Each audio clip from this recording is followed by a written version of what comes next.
ప్రభాస్ గారి దగ్గరికి కూడా వెళ్ళినట్టుందిగా. అవును. ప్రభాస్ అంతా ఇప్పుడు రాజేసాబ్ చేస్తున్నాను. మీరు చేస్తున్నారు. పక్కన చాలా ఫుల్ లెంత్ ఒక 100 days దాకా క్యారెక్టర్ చేసాం. సో దాంతో మంచి ర్యాప్ అన్నతో చూపించాను, టీజర్ చూపించాను, బాగుంది. నా ఎక్స్ప్రెస్ రాజాకి ప్రభాస్ అన్న పెద్ద ఫ్యాన్. అది ఈవీ క్రియేషన్స్లో ఆ సినిమా చూశారు ఆయన. బ్రదర్ మీరంటే నాకు చాలా ఇష్టం అని అడిగాను. అన్న ఇది కావాలి చేస్తుంది దాన్ని. సినిమా టీజర్ కూడా చూశారు, క్వాలిటీ చూశారు, చాలా బాగా చేశారు. ఈ సినిమా బ్రహ్మాండంగా మంచి హిట్ కావాలని బ్లెస్ చేశారు. ఎలా ఉంది రాజాసాబ్లో ఆ సెట్లో హడావుడి ఎలా ఉంది? ఇంకా అది నెక్స్ట్ లెవెల్ అండి, దాని గురించి మనం మాట్లాడకూడదు. త్వరలో ఇంకో దీంట్లో మాట్లాడదాం. అదైతే నెక్స్ట్ లెవెల్ మూవీ.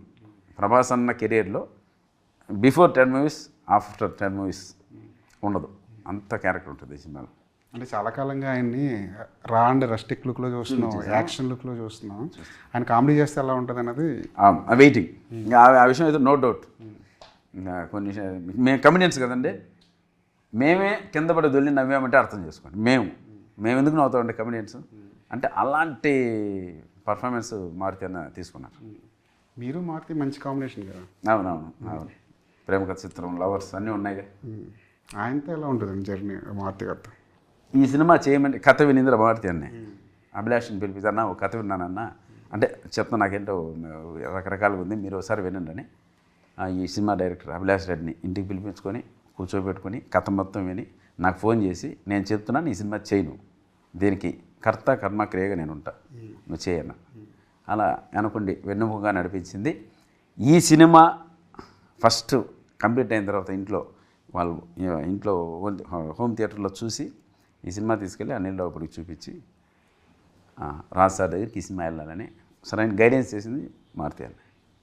స్క్రిప్ట్ విషయంలో ఆయన హ్యాండ్ ఏమైనా ఉందండి? అదేం చేయలేదు. ఫస్ట్ టైం విన్నారు. ఆ తర్వాత యంగ్ రైటర్స్, ఈ స్టోరీ రైటర్ లోహిత్ అండ్ తమిళ్లో